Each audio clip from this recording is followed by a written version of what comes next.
Assalamu alaikum everyone. Welcome back to my YouTube channel and Facebook page. How are you doing today?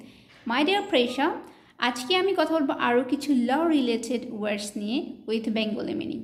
So let's try about that. সাক্ষীর ইংরেজি কি? Witness. সাক্ষী witness. আচ্ছা মামলা এর ইংরেজি কি হবে? Case. মামলার ইংরেজি case. আচ্ছা শপথ এই শব্দটার ইংরেজি কি হবে? Oath.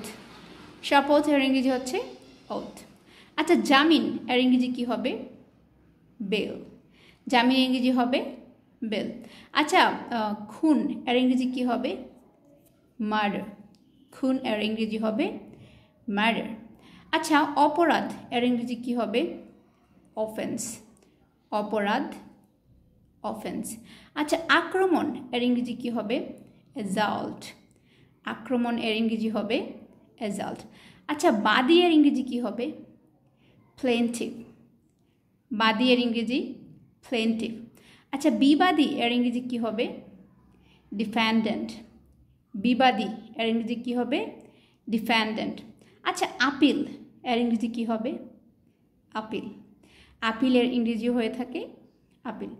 So let's try from beginning, like সাক্ষী witness, মামলা case, শপথ oath, জামিন bill, খুন murder, অপরাধ offense, আক্রমণ assault, বাদী plaintiff, Bibadi defendant, appeal.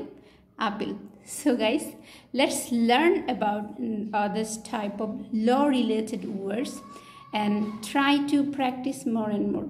And one more things, you can like make sentences by using this type of words.